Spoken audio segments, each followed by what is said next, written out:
এত সহজ আর এত কম সময়ের মধ্যে কাঁচা আমের ক্যান্ডি বানানো যায় সেটা আপনারা সম্পূর্ণ ভিডিওটা দেখলেই বুঝতে পারবেন।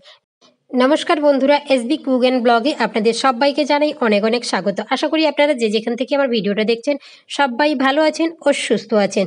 আজকে আমি একটা দারুণ রেসিপি শেয়ার করব। এখন বাজারে প্রচুর পরিমাণে আম পাওয়া যাচ্ছে, আর গ্রামে ঘরে কিন্তু বাড়িতে বাড়িতে সবার গাছে কিন্তু প্রচুর পরিমাণে কাঁচা আম রয়েছে। সেই কাঁচা আম পেকে যাওয়ার আগেই বানিয়ে নিন এই ক্যান্ডিটা বানিয়ে সারা বছর জুড়ে আপনারা সংরক্ষণ করে রাখতে পারেন। এই ক্যান্ডি কিন্তু বাচ্চা থেকে বড় সবার খেতে দারুণ লাগে। তাই চলুন কথা না বাড়িয়ে রেসিপিতে যাওয়া যাক। তার আগে ছোট্ট একটা অনুরোধ রইল সবার কাছে, যারা আমার চ্যানেলে নতুন বন্ধু এসেছো তারা আমার এই চ্যানেলটিকে সাবস্ক্রাইব করে পাশে থেকো। আমি এখানে 3টে আম নিয়েছি, 3টে আমই আমার 500 গ্রাম হয়েছে। আমটাকে ভালো করে ধুয়ে পরিষ্কার করে নিয়েছি। এবার আমি আমের খোসাটা একটু ডিপ করে ছাড়িয়ে নিয়েছি। আমের মধ্যে যেন সবুজ ভাবটা খুব বেশি একটা না থাকে, এমনভাবে ছাড়িয়ে নিতে হবে। আমি 3টে আমকে সুন্দর করে ছাড়িয়ে নিয়েছি। এখানে আমি ছাড়িয়েছি কিভাবে দেখাচ্ছি, দেখুন এভাবে করেই ছাড়িয়ে নিতে হবে। এটাকেও আমি ছাড়িয়ে নেব। ছাড়ানোর পরেও কিন্তু আবার একবার ভালো করে আমটাকে ধুয়ে নিতে হবে। এবার আমি আমটাকে ধুয়ে নিয়েছি, দিয়ে এভাবে কেটে নিচ্ছি। আমি বটি দিয়ে কেটে দেখাচ্ছি, আপনারা চাইলে ছুরি দিয়েও এটাকে কেটে নিতে পারেন। একদম সরু সরু করে ফালি করে নেবেন, তাহলে কী হবে, খুব তাড়াতাড়ি আমটা শুকিয়ে যাবে, একদিনের মধ্যেই আমটা শুকিয়ে যাবে। আপনারা যদি একটু মোটা মোটা ক্যান্ডি বানান তাহলে 2 থেকে 3 দিন রোদে দিতে হবে। এর মধ্যে আমি একটু জল দিয়ে দিচ্ছি। জল দিয়ে আমটাকে ভিজিয়ে রাখলে আমটা সহজে কালো পড়বে না।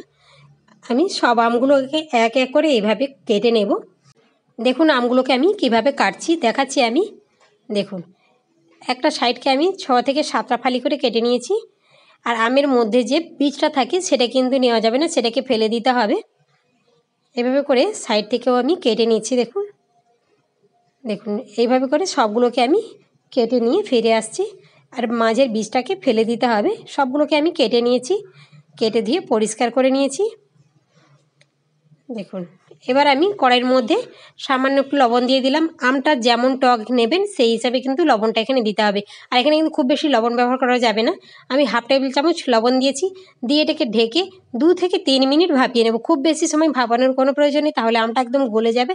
2 থেকে 3 মিনিট ভাপিয়ে এটাকে নামিয়ে জলটা ঝাড়িয়ে নিতে হবে।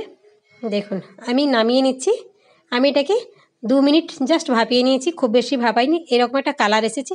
আর এখানে যেহেতু 500 গ্রাম আম ছিল সেই হিসাবে কিন্তু আমি এখানে 200 গ্রাম চিনি নিয়েছি। মোটা দানা চিনিটা আমি কিন্তু 200 গ্রাম চিনিটা এখানে ব্যবহার করিনি। দেখুন চিনির দানাটা একটু মোটা নিয়েছি, আপনারা যেমন খুশি চিনিটা এখানে ব্যবহার করতে পারেন।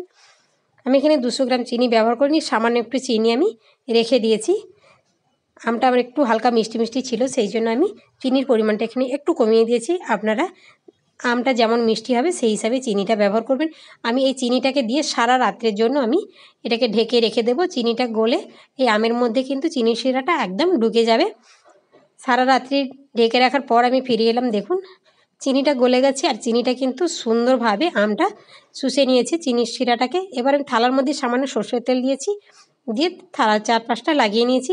এই ক্যান্ডিগুলো যখন থালা থেকে তুলব তখন খুব সহজেই উঠে যাবে। শুকনো হওয়ার পর একটু থালার মধ্যে লেগে যাবে না, সেই জন্য একটু তেল মাখিয়ে নিতে হবে।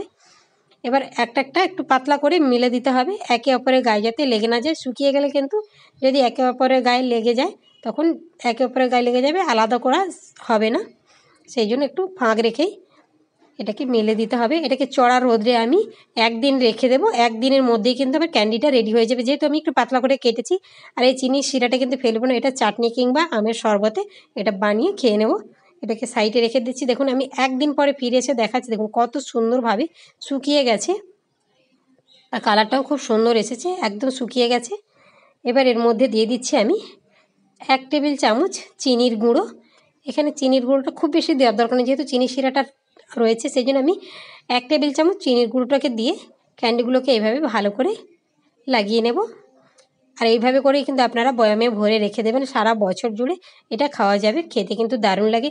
দেখলেন তো বন্ধুরা, কত সহজেই বানিয়ে ফেললাম কাঁচা আমের ক্যান্ডি। কোনো ঝুট ঝামেলা নেই, খুব সহজেই বানিয়ে ফেলতে পারবেন। আপনারাও কিন্তু এই ভিডিওটা দেখার পর বাড়িতে খুব সহজেই বানিয়ে নিতে পারবেন। কোনো রকম কোনো ঝামেলা, কোনো রকম সমস্যা হবে না। দেখা হচ্ছে আবারও কোনো দিন, আবারও কোনো নতুন রেসিপি নিয়ে। ততক্ষণ সবাই ভালো থাকুন, সুস্থ থাকুন।